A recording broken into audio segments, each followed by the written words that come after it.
ప్రజా సమస్యల మీద వైఎస్ఆర్ పార్టీ పోరుబాట పట్టాలని ప్రకటించారు. ఆ ప్రకారం ఈ రోజున వైఎస్ఆర్ శ్రేణులందరూ కూడా ప్రజా సమస్యల మీద గళమెత్తడం ప్రారంభమైంది. మీకు తెలుసు, మొన్ననే రైతు సమస్యల మీద కలెక్టరేట్ల వరకు ర్యాలీలు చేసి కలెక్టర్లకు వినతి పత్రాలు ఇచ్చాం.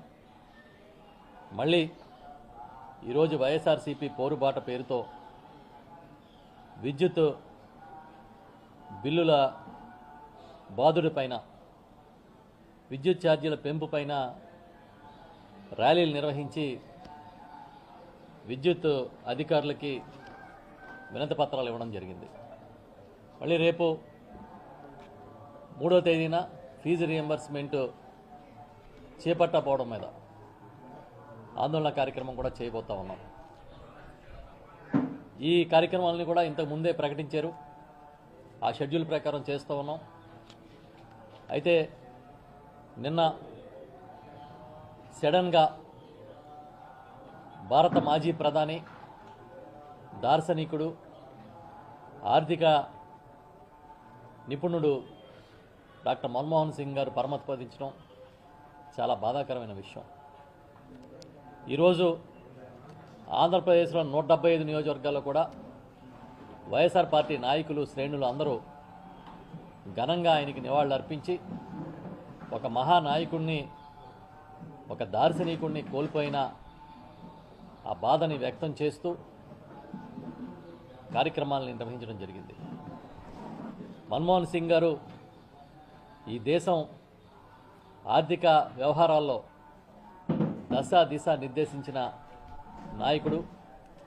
సుమారు 10 సంవత్సరాల పాటు ప్రధానమంత్రిగా సేవలు అందించిన వారు.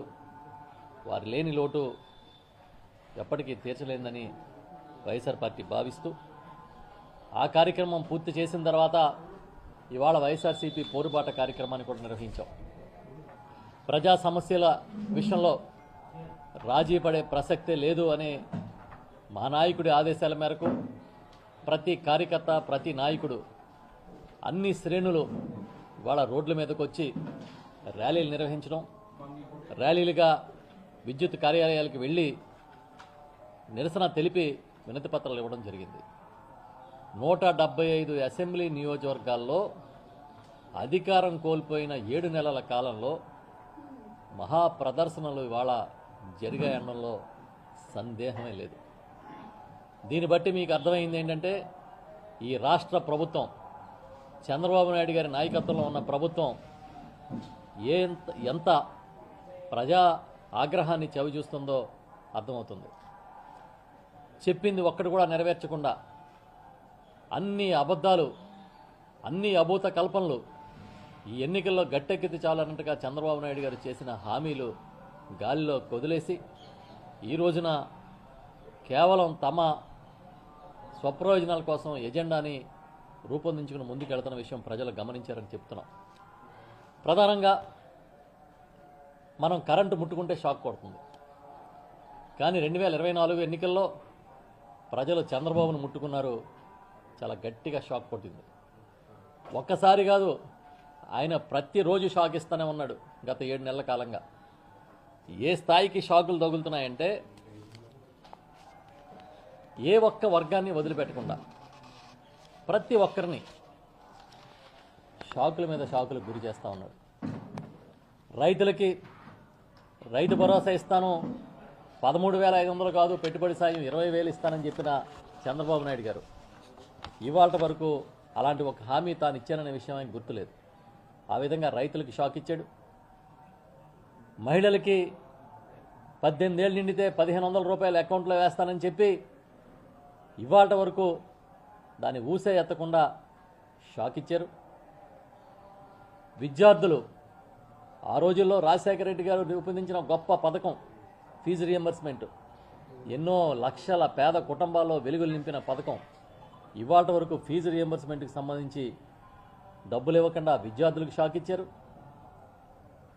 పేద, మధ్యతరగతి, దిగువ మధ్యతరగతి వర్గాలు డబ్బులు లేక వైద్యం అందని పరిస్థితి ఉండకూడదని ఆరోగ్యశ్రీని పెట్టి దాన్ని విస్తృతంగా జగన్మోహన్ రెడ్డి గారు సుమారు 3,000 అనారోగ్యాలకి వైద్యం అందించే స్థాయికి తీసుకెళ్తే ఇవాళ ఆరోగ్యశ్రీని మొత్తం ఉందా లేదా ఈ రాష్ట్రంలో అనే పరిస్థితికి తీసుకొచ్చారు. అంబులెన్సులు కూడా నడవని దుస్థితికి ఈ రాష్ట్రంలో వైద్య సేవల్ని తీసుకొచ్చారు. జనరల్ హాస్పిటల్లో కనీసం ఇన్సులిన్ని కూడా అందించలేని పరిస్థితి ఏర్పడింది. ఆ విధంగా పేద ప్రజలకి, ఆరోగ్యాన్ని ఆశిస్తున్న వారికి షాక్ ఇవ్వడం జరిగింది. ఇక ఉద్యోగుల సంగతి చెప్పక్కర్లే. వచ్చినప్పటి నుంచి ఎవరిని తీసేద్దామా, ఎలా వేధిద్దామా అని ఉద్దేశంతో కాంట్రాక్ట్ ఎంప్లాయీస్ని, అదేవిధంగా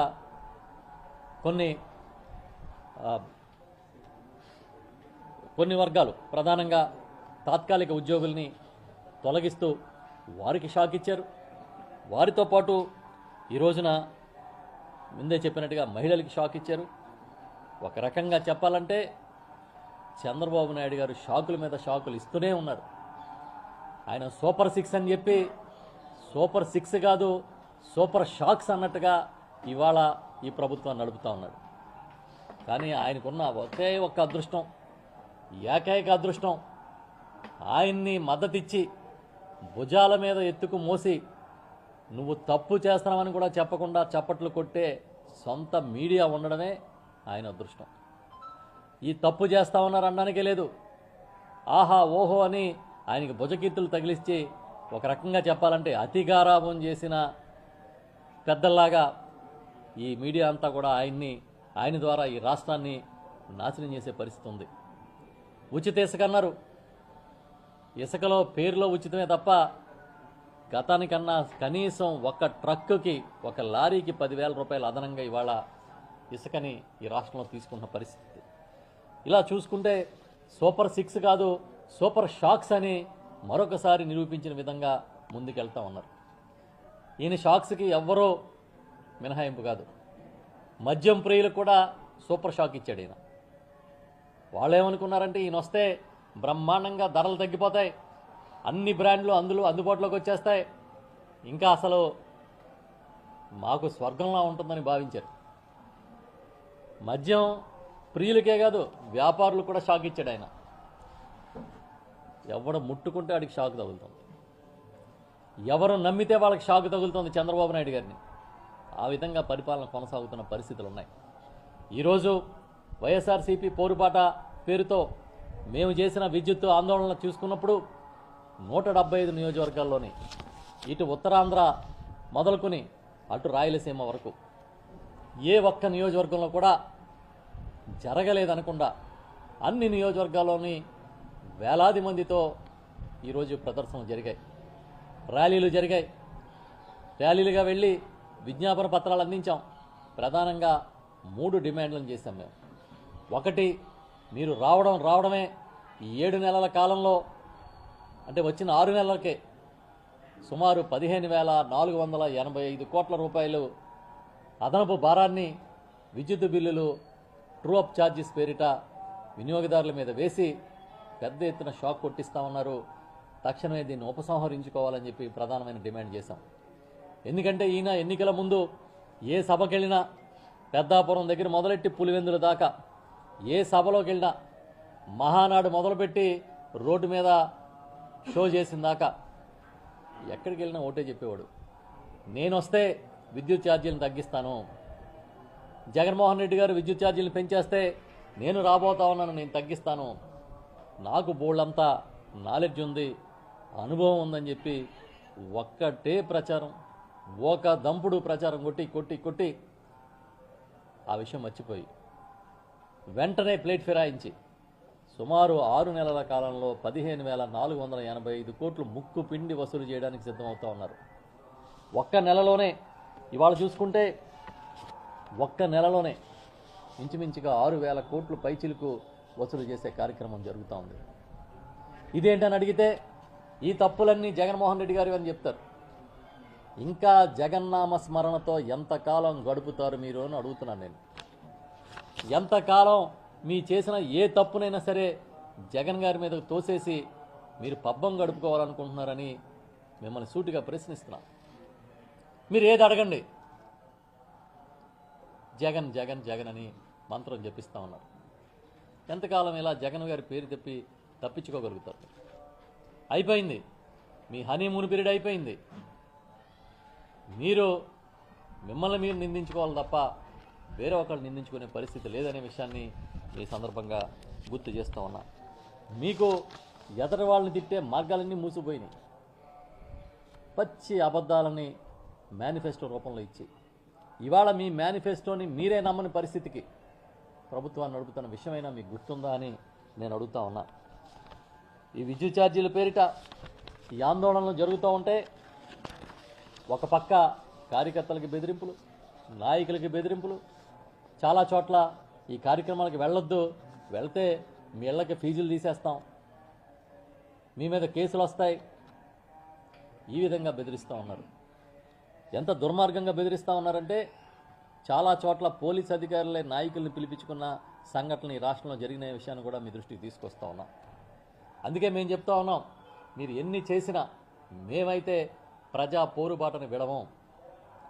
మీరు ఇమీడియట్గా పెంచిన ఛార్జీలు తగ్గించనని చెప్పి గట్టిగా డిమాండ్ చేస్తూ ఉన్నాం. దీంతోపాటు మరొక విషయం, ఎస్సీ ఎస్టీలకి జగన్మోహన్ రెడ్డి గారు అధికారంలోకి వచ్చిన వెంటనే 2019 సంవత్సరంలో 200 యూనిట్ల విద్యుత్తు వరకు గృహ వినియోగానికి ఉచితంగా ఇచ్చారు. ఇవాళ మీరు అధికారంలోకి వచ్చినప్పటి నుంచి పీడించేస్తూ ఉన్నారు, ఫీజులు కట్టుపోతున్నారు. దళిత గిరిజన వాడల్లో రాత్రికి రాత్రి వచ్చి ఫీజులు పట్టుకుపోయి అమ్మో కరెంటోళ్ళ అని భయపడే పరిస్థితి తీసుకొచ్చారు. ఏమన్నా అంటే అదిగో మీ కెరియర్స్ ఉన్నాయి, మీరు 50,000 కట్టండి, 1,00,000 కట్టండి అని మాట్లాడుతూ ఉన్నారు. ఈ జిల్లాలోనే, ఈ కాకినాడ జిల్లాలోనే తీసుకుంటే ఉదాహరణకి గిరిజనులు అర్ధరాత్రి పూట రోడ్ల మీద ఎక్కి ధర్నాలు చేసిన విషయం, ఎస్సీలు అర్ధరాత్రి పూట రోడ్ల మీదకి ఎక్కి ధర్నాలు చేస్తే అధికారులు బతిమాలుకున్న సంఘటనలు కూడా మీకు తెలియదేం కాదని ఈ సందర్భంగా గుర్తు చేస్తూ ఉన్నా. ఇటు ఛార్జీలు పెంచేశారు, అటువైపు దళితులకి ఇచ్చిన, గిరిజనులకి ఇచ్చిన ఆ వెసులుబాటును కూడా అమలు చేయట్లే. మూడో అంశం, ఇవాళ ఈ రాష్ట్రంలో ఉచిత విద్యుత్ అంటే వైఎస్ రాజశేఖర రెడ్డి గారు గుర్తొస్తారు. రాజశేఖర రెడ్డి గారు ఉచిత విద్యుత్ ఇస్తానంటే ఆ రోజుల్లో ఇదే చంద్రబాబు నాయుడు గారు తీగల మీద బట్టలు ఆరేసుకోవాలని ఎద్దేవా చేశారు. కానీ ఆయన వచ్చి ఉచిత విద్యుత్ ఇచ్చి ఇది సాధ్యమే అని ఈ దేశానికే నిరూపించి చూపించారు. 7 గంటల పాటు ఉచిత విద్యుత్ ఇచ్చారు. నాన్న ఒక్క అడుగు ముందుకేస్తే నేను 4 అడుగులు ముందుకేస్తాను ఈ ప్రజల కోసం అని చెప్పిన జగన్మోహన్ రెడ్డి గారు 9 గంటల ఉచిత విద్యుత్ ఇచ్చారు. 9 గంటల పాటు ఉచిత విద్యుత్ ఇస్తే అది కూడా ఏకదాటిగా నిరంతరాయంగా ఒక రికార్డు సృష్టించిన పరిస్థితి. దానికోసం ఫీడర్లు ఆధునీకరించారు, వ్యవస్థని ఆధునీకరించారు. సుమారు 2,000 కోట్ల రూపాయలతో ఫీడర్లను ఆధునీకరించి ఇచ్చారు. కానీ ఈరోజు ఏంటి పరిస్థితి? ఉచిత విద్యుత్తు 7 గంటలు కూడా రావట్లే. ఏకదాటిగా కాదు, ఎన్ని దఫాలు ఇస్తారో కూడా తెలియడం లేదు. తడిచిన్నేలే తడవాలి, మళ్ళీ పాత కథే. ఎప్పుడు కరెంట్ వస్తుందో తెలియక రైతులు పొలాల్లో పడుకునే పరిస్థితి తీసుకొచ్చారు. అంతేకాకుండా కొత్తగా ఉచిత విద్యుత్ కనెక్షన్లు ఇవ్వడం లేదనేది కూడా వాస్తవం. ఇవాళ రైతుల నుంచి ఉచిత విద్యుత్ కావాలని, వ్యవసాయానికి కనెక్షన్ కావాలంటే దరఖాస్తులే తీసుకునే పరిస్థితి ఉంది. తక్షణమే ఉచిత విద్యుత్ కనెక్షన్లు రైతులకి అడిగిన వెంటనే మంజూరు చేయాలని వైఎస్ఆర్ పార్టీ డిమాండ్ చేస్తూ ఉంది. ఆ డిమాండ్ను కూడా ఈరోజు మేము పెట్టాం. ఈ 3 డిమాండ్లతో చేసిన ఈ కార్యక్రమం గ్రాండ్ సక్సెస్. ప్రజల ఆగ్రహం రోడ్ల మీద కనిపించింది. చంద్రబాబు గారి పట్ల, కూటమి ప్రభుత్వం పట్ల వారికి ఉన్న ఆగ్రహం ఇవాళ బయటకు వస్తూ ఉన్న విషయం కూడా ఈ సంఘటన రుజువు చేసింది. మేము ఒకటే చెప్తున్నాం, మీరు ఏదైతే పెంచారో బిల్లుల్లో 25 నుంచి 55% వరకు అదనంగా గృహ వినియోగ బిల్లుల్లో ఇవాళ బిల్లులు వస్తూ ఉన్నాయి. తక్షణమే దీన్ని మీరు సరిదిద్దాల్సిందే. ఎన్నికల ముందు మీరు ఇచ్చిన హామీని నిలబెట్టుకోవాల్సిందే అని మేము డిమాండ్ చేస్తూ ఉన్నాం. మేము ఇది అడుగుతుంటే భుజాలు తడువుకుని ఏదేదో మాట్లాడుతున్నారు, ఏవేవో ఆరోపణలు చేస్తున్నారు. ఏదో జగన్మోహన్ రెడ్డి గారే పెంచాలనుకున్నారట, అందుకని వీరు పెంచారట. సిగ్గు లేదా చెప్పడానికి? కనీసం ఆలోచన ఉందా? జగన్మోహన్ రెడ్డి గారు పెంచాలనుకున్నారా? పెంచాలనుకుంటే ఎందుకు పెంచలేదు? ఓకే, వారు పెంచాలనుకుంటే దాన్నే మీరు అమలు చేయాలని ఎందుకు అనుకుంటున్నారు? ఆయన చేసింది మేము చేయమని ఆపేయచ్చు కదా. ఎంతకాలం ఇలా బురద జల్లి బతుకుతారు మీరు? గుడ్డ కాల్చి ముఖం మీద వేస్తాం, మీరు తుడుచుకోండి, తుడుచుకునే లోపల మేము ఊరంతా తిరిగి వస్తామని ఒక పెద్ద ప్లానా? ఇవాళకి జగన్ గారి పేరు చెప్పి ఈ రోజుకి ఆయన్నే దోషిగా నిలబెట్టాలనుకుంటూ సాక్షాత్తు మీ ప్రభుత్వంలో మంత్రులే మాట్లాడుతూ ఉన్నారు. జగన్ గారు పెంచాలనుకుంటే మీరు ఆపేయండి అయ్యా. మీరు చెప్పండి, ఈఆర్సీకి ఆయన పెంచాలనుకోలేదు, ఒకవేళ పెంచాలనుకున్నారండి మీరే చేయొచ్చు కదా. మీరు ఆ రోజుల్లో అధికారంలో ఉన్నప్పుడు ఇంచుమించుగా 20,000 కోట్ల రూపాయలు ఛార్జీలని సర్దుబాటు పేరిట మీరు బాకీలు పెడితే 2019లో వైఎస్ఆర్ పార్టీ అధికారంలోకి వచ్చిన తర్వాత ఆ 20,000 రూపాయలు ప్రభుత్వమే 20,000 కోట్ల రూపాయలు ప్రభుత్వమే భరించిన విషయం మీకు తెలియదా అని అడుగుతున్నా. 20,000 కోట్ల రూపాయలు మరి ఆ రోజు ఎందుకు జగన్ గారు సర్దుబాటు చేయలేదు? ఎందుకంటే ప్రజల మీద భారం పడకూడదని. అదేవిధంగా 2014-19 మధ్య 13,255 కోట్ల రూపాయలు సబ్సిడీల కింద చెల్లించగా వైఎస్ఆర్ పార్టీ అధికారంలోకి వచ్చిన తర్వాత 47,800 కోట్ల రూపాయలని విద్యుత్ సబ్సిడీలుగా చెల్లించిన విషయాన్ని కూడా ఈ సందర్భంగా నేను ప్రకటిస్తున్నాను. అసలు మీరు చేసిన 13,000 కోట్ల సబ్సిడీ ఎక్కడ? జగన్ గారు ఇచ్చిన 47,800 కోట్ల సబ్సిడీ ఎక్కడ? దానికి దీనికి పొంతనుందా? ఒకసారి ఆలోచించుకోమని ఈ సందర్భంగా చెప్తున్నా. అంతేకాదు, చంద్రబాబు నాయుడు గారు ఉచిత విద్యుత్తు కోసం రైతులకి ఎగ్గొట్టిన బాకీ 8,845 కోట్లు జగన్మోహన్ రెడ్డి గారే చెల్లించిన విషయాన్ని కూడా ఈ సందర్భంగా నేను గుర్తు చేస్తున్నా. చేసిందంతా చేసి తగుదునమ్మా అని చెప్పి, నాకన్నా పెద్ద సీనియర్ లేరని చెప్పి, ఈ ప్రభుత్వాన్ని నేనే అద్భుతంగా నడపగలుగుతానని ప్రచారం చేసుకుంటూ ముందుకెళ్తున్న మీకు ఈ వాస్తవాలు తెలియదా అని నేను అడుగుతున్నా. తెలీదా మీకు ఈ వాస్తవాలు? నిజానిజాలు మీకు తెలియదా? డిస్కముల్ని ఏ స్థాయికి మీరు దిగజార్చారు? డిస్కములు అప్పులు ఎంత పెంచేశారనే విషయాన్ని మీకు తెలీదా అని అడుగుతున్నా. 2014లో చంద్రబాబు నాయుడు గారు సీఎం అయిన నాటికి ఈ రాష్ట్రంలో విద్యుత్ డిస్ట్రిబ్యూటరీ కంపెనీలు అంటే డిస్కములకి 6,625 కోట్ల రూపాయలు అప్పులుంటే, నష్టాలుంటే, ఆయన దిగిపోయే నాటికి 2019 నాటికి నష్టాలుంటే 14-19 మధ్య ఆ నష్టాలని 28,715 కోట్లకు చేర్చింది మీ నిర్వాహకం కాదా అని అడుగుతున్నా. మీరు వచ్చే నాటికి 4,625 కోట్ల నష్టాలు ఎక్కడా? మీరు వచ్చిన తర్వాత 22,000 కోట్ల రూపాయల నష్టాలు పెరిగితే అది మీ సమర్థతని మీరు మమ్మల్ని నమ్మించాలని ప్రయత్నం చేస్తూ ఉన్నారు. 22,000 కోట్ల రూపాయల అప్పు 5 ఏళ్లలో డిస్కముల మీద నష్టాలని పెంచేసిన మీది సమర్థతని మమ్మల్ని నమ్మమంటున్నాం. ఇది ఎంత మాత్రం సబబో అని మిమ్మల్ని ఆలోచించమని చెప్పి ఈ సందర్భంగా చెప్తున్నా. అదే జగన్మోహన్ రెడ్డి గారు చంద్రబాబు నాయుడు గారి హయాంలో 22,000 కోట్ల నష్టాలు పెరిగితే 19-24 మధ్య కేవలం 395 కోట్లు మాత్రమే అదనంగా డిస్కముల నష్టాలు వచ్చినాయి అనే మాట కూడా మీకే దొరుకుతాయి. లెక్కలు తీసుకోండి, అధికారంలో మీరే ఉన్నారు, ఆ లెక్కలు తీసుకుని చూసుకోండి అని చెప్పి చెప్తున్నా. కాకి లెక్కలు చెప్పడం కాదు, అబద్ధాలు ప్రచారం చేయడం కాదు, వాస్తవాలు మాట్లాడండి, వాస్తవాల్లోకి రండి. మేము చెప్పిన ఏ అంకెలన్నా తప్పు అయితే చెప్పండి అని ఈ సందర్భంగా నేను అడుగుతున్నా. మాట్లాడితే చంద్రన్న వెలుగులు, చంద్రన్న జిలుగులు, చంద్రన్న మెరుగులు, చంద్రన్న సొగసులు రకరకాల ప్రచారం చేస్తున్నారు కదా. మీరు అధికారంలో వచ్చే నాటికి 2014లో డిస్కమ్ అప్పులు ఎంత ఉన్నాయి? 29,552 కోట్లు. అంటే సుమారుగా మీకు 30,000 కోట్లు అనుకోండి. ఆయన దిగిపోయే నాటికి అప్పులు ఎంత ఉన్నాయి? 86,215 కోట్లు. అంటే ఎంత పెరిగినాయి? 56,000 కోట్ల అప్పు పెరిగింది.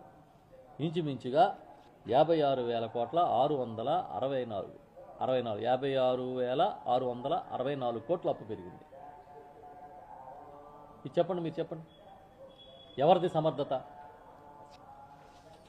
వాస్తవాలు ఇలా ఉంటే మీరు వచ్చి రకరకాలుగా మాట్లాడతారు. చంద్రబాబు నాయుడు గారి హయాంలో సోలార్ విద్యుత్ విషయానికి వస్తే 2015-19 మధ్య 2,400 మెగావాట్ల సోలార్ విద్యుత్ కొనడానికి 35 పీపీఎల్ చేసుకున్నారు. యూనిట్కి ధర గరిష్టంగా ₹6.99 అంటే ₹7 ఇచ్చాడు. ₹6.99 నుంచి ₹6.80 అంటే సుమారుగా ₹7 అనుకోండి. అదే జగన్మోహన్ రెడ్డి గారు వచ్చిన తర్వాత సెకీతో చేసుకున్న ఒప్పందాలు తీసుకుంటే అది సుమారుగా ₹2.49 ₹2.49కి ఒప్పందం చేసుకున్నారు. కానీ గగ్గోలు పెడతాడు.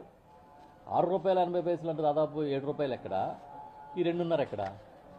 ఇక్కడ ఈ 2.5లో ఏదో అవినీతి జరిగిపోయింది అంటాడు. మరి ₹2.5కే మూటలు వచ్చేస్తే మరి ఆ ₹7కి ఎన్ని మూటలు రావాలి? మీకు ఎన్ని టన్నులు రావాలి? మాట్లాడడానికన్నా అర్థం ఉండాలి. ఏది పడితే అది మాట్లాడడం, అడ్డగోలుగా అబద్ధాలు చెప్పడం, ఇది ఫ్యాషన్ అయిపోయింది.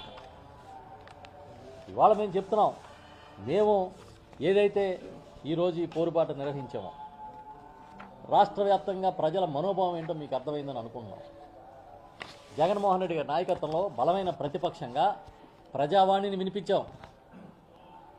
ప్రతి నియోజకవర్గంలోని మారుమూల నియోజకవర్గాలతో సైతం ప్రతి నియోజకవర్గంలోని వేలాది మంది రోడ్ల మీదకి వచ్చి ఇవాళ వాళ్ళ ఆవేదన చెప్పారు, వాళ్ళ ఆగ్రహాన్ని చెప్తున్నారంటే మీరు దీన్ని ఒక సదావకాశంగా అర్థం చేసుకోండి. మీకు వచ్చిన ఒక అవకాశంగా దీన్ని మీరు సరిదిద్దుకుని పెంచిన విద్యుత్ ఛార్జీలని ఉపసంహరించుకోండి అని మేము డిమాండ్ చేస్తున్నాం. చేయండి. ప్రజల మనోభావం తెలిసిన తర్వాత దానికి అనుగుణంగా మీరు సరిదిద్దుకోవాల్సిందే. అది ఇవాళ వైఎస్ఆర్ పార్టీ నిరూపించింది. ప్రజల మనోభావాన్ని, వాళ్ళ ఆగ్రహాన్ని, విద్యుత్ ఛార్జీల పెంపు పైన వారి ఆవేదనని కళ్ళకట్టినట్టు రాష్ట్ర వ్యాప్తంగా చూపించింది కనుక మీరు దాన్ని దృష్టిలో పెట్టుకుని ఛార్జీలను తగ్గించండి చెప్తున్నాం. మేము రాజకీయం చేయట్లే. మీకులాగా ప్రతిదీ రాజకీయం చేయాలన్న ఆలోచన వైఎస్ఆర్సీపీకి లేదు. మేము చేసేది ప్రజల పక్షాన గొంతెత్తడమే. 175 నియోజకవర్గాల్లో వేలాది మంది, అంటే రాష్ట్ర వ్యాప్తంగా లక్షలాది మంది రోడ్డు మీదకి వస్తే ఎంత శాంతియుతంగా ఈ కార్యక్రమాలు జరిగినాయో మీరు అర్థం చేసుకుంటే అది వైఎస్ఆర్ పార్టీ బలం, అది వైఎస్ఆర్ పార్టీ శ్రేణుల క్రమశిక్షణ. రాష్ట్ర వ్యాప్తంగా లక్షలాది మంది రోడ్డు మీదకి వస్తే చిన్న సంఘటన జరగకుండా ఇవాళ ఇంత పెద్ద కార్యక్రమం కూడా సక్సెస్ఫుల్గా నడిచింది. అందుకే మేము చెప్తున్నాం, మళ్ళీ వైఎస్ఆర్సీపీ పోరుబాటని మీరు అర్థం చేసుకోండి. ఖచ్చితంగా పెంచిన రేట్లు తగ్గించిందని చెప్పి డిమాండ్ చేస్తూ ఉన్నామని ఈ సందర్భంగా చెప్తా ఉన్నాం. ఓకే, నేను ఉంటే అడగండి. సిక్కితోటి జరిగిన ఒప్పందంలో వైసీపీ ప్రభుత్వం చాలా ఎక్కువగా జరిగింది, అందుకని కేసులు పడ్డాయి ఇతర దేశాల్లో అని చెప్పేసి చెప్పారు కదండి. అంటే ఇప్పుడు ఛార్జీలు తగ్గడం కోసం అప్పుడు ఏమన్నా డైవర్షన్ పాలిటిక్స్ చేయాలండి. ఇప్పుడు ఒకటి చెప్తానండి, చంద్రబాబు నాయుడు అంటేనే డైవర్షన్ బాబు. ఎప్పుడు ఏది డైవర్ట్ చేయాలనేది ఆయనకి వెన్నతో పెట్టిన విద్య.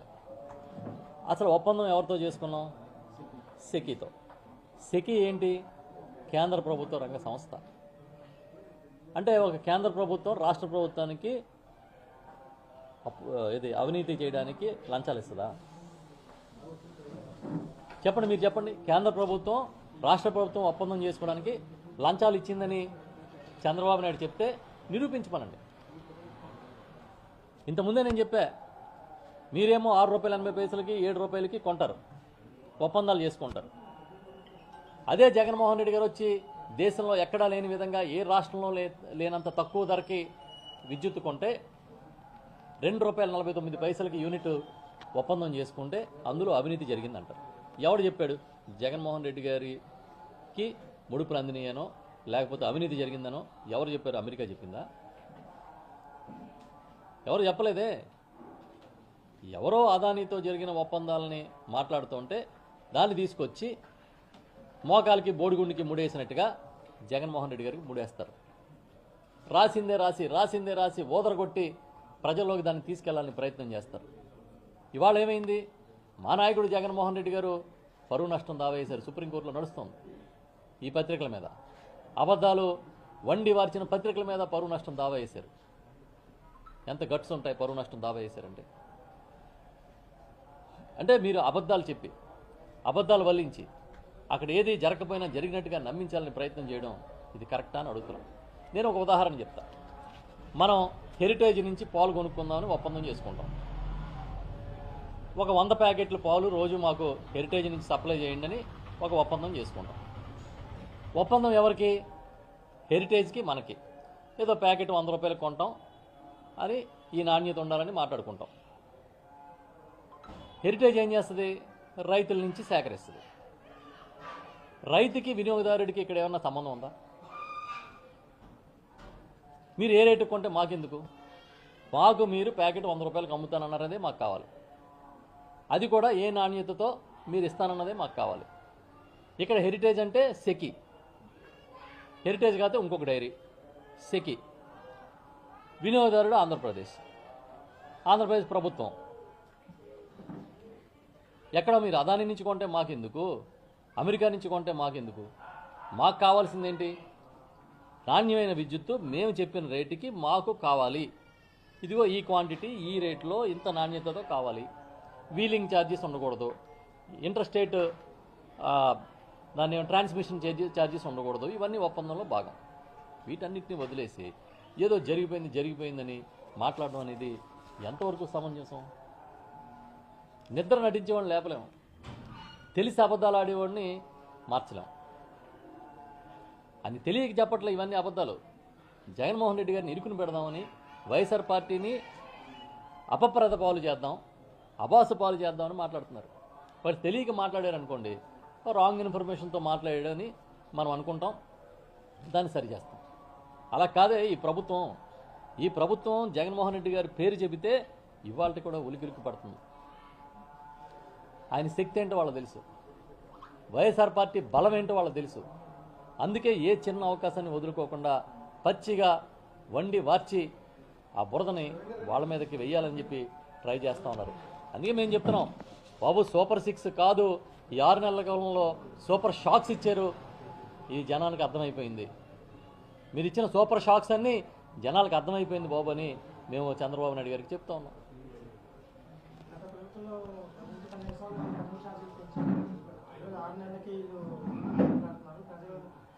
చూపించమనండి 10-12 సార్లు ఎక్కడ పెంచాము నేనే చెప్పి ఇప్పుడు మీకు చాలా క్లియర్గా సోదాహరణంగా వివరించాను. అప్పుడు నష్టాలు ఎంత ఉన్నాయి, ఇప్పుడు నష్టాలు ఎంత ఉన్నాయి. 20,000 కోట్ల రూపాయలు సర్దుబాటు అమౌంట్ ప్రజల మీద వేయకుండా ప్రభుత్వమే భరించింది. ఈ వివరాలన్నీ కూడా అంకెలతో చెప్పాను. కాదని చెప్పానండి వాళ్ళని, కాదని చెప్పానండి. ఇప్పుడు వాళ్ళు ఏంటంటే ఇవాళ చంద్రబాబు నాయుడు గారికి సంపద సృష్టి అంటే ప్రజల మీద అదనపు భారం వేయడం, ప్రజల మీద కొత్త పన్నులు వేసి డబ్బులు లాగడం, దాన్ని సంపద సృష్టి అని మనం నమ్మించాలనుకుంటారు ఆయన. అది ఆయన చేసేది. ఇవాళ సంపద సృష్టిలో భాగమే ఈ పన్నులు పెంచడాలు. నేను అడుగుతా మిమ్మల్ని, మిత్రులందరినీ, మీడియా మిత్రుల్ని, చెత్త పన్ను తీసేశారా? చెప్పండి. ఎత్తేసారా చెత్త పన్ను? చెప్పండి, మీరే చెప్పండి. అప్పుడు చెత్త పన్ను ఎంత ఉంది ఆ గవర్నమెంట్లో, ఇప్పుడు చెత్త పన్ను ఎంత ఉంది చెప్పండి. అంటే ఒక అబద్ధాన్ని సృష్టించి దాన్ని నిజమని నమ్మించాలని ప్రయత్నం చేసి భయంకరమైన ప్రచారం చేస్తారు ఆయన కానీ వాళ్ళ అనుచరులు కానీ. ఇవాళ అదే పరిస్థితి. చెత్త మీద పన్నేశారని ఊదరగొట్టి ఇవాళ అప్పటికన్నా ఎక్కువ పన్ను ముక్కుపిండి వసూలు చేస్తున్నారు. కొత్త అసెస్మెంట్లు జరుగుతున్నాయి. పంచాయతీల్లో, గ్రామాల్లో కూడా అసెస్మెంట్ చేసి కంప్యూటరైజ్ చేసి మీ ఇళ్ల పన్నులు, ఇంటి పన్నుల్ని అమాంతంగా పెంచేయడానికి చాలా చకచక వేగంగా కదుపుతున్నారు పావులు. వర్క్ జరుగుతుంది. మీరు చెప్పండి, జగన్ గారు ఎందుకన్నా చేశారు? ఎప్పుడన్నా వేశారా? ఇంటి పనులు అమాంతంగా ఒక్కసారిగా జంప్ చేసి పెంచేసి దానికోసం గ్రామాల్లో కూడా సర్వేలు చేయించేసి ఇంటింటికి వెళ్ళి భయపెట్టే పరిస్థితి చేశారు ఆయన ఎప్పుడన్నా? నేను ముందే చెప్పాను, ఆయన బలం మీడియా. చంద్రబాబు నాయుడు గారు బలం మీడియా. ఆ మీడియాతో ఆయన ఒక గేము బ్రహ్మాండంగా ఆడగలుగుతూ ఉంటాడు. ఇది సంపద సృష్టి అంటాడు ఆయన, పన్నులు పెంచి మనల్ని నమ్మమంటారు. ఎలా వస్తుంది సంపద? ఉపాధి అవకాశాలు వస్తే వస్తుంది, ఉద్యోగ అవకాశాలు వస్తే వస్తుంది, లేదా పెద్ద పెద్ద పరిశ్రమలు నెలకొల్పితే వస్తుంది. కొత్తగా పరిశ్రమలు నెలకొల్పి దానివల్ల వచ్చే ఆదాయం పన్నుల ఆదాయంతో ఉంటే వస్తుంది. ఇవాళ మీరే చూశారు, జిఎస్టీయే పడిపోయింది ఈ రాష్ట్రంలో. ఈ రాష్ట్రంలో జిఎస్టీ తగ్గిపోయింది. ఎందుకోసం? ఒకటే కారణం, ప్రజల కష్టాలను అర్థం చేసుకోలేని నాయకుడు ఇవాళ పరిపాలిస్తూ ఉన్నారు. వాళ్ళ చేతిలో చిల్లి కావాలి లేదనే ఆవగంజంత బాధ కూడా లేదు. అదే కారణం. ఒక పథకం లేదు, ఒక హామీ లేదు, అన్నీ వదిలేసి ఆహా ఓహో అని రోజు వాళ్ళని వాళ్ళే కీర్తించుకోవడం మాత్రం మీడియాలో చూస్తాం.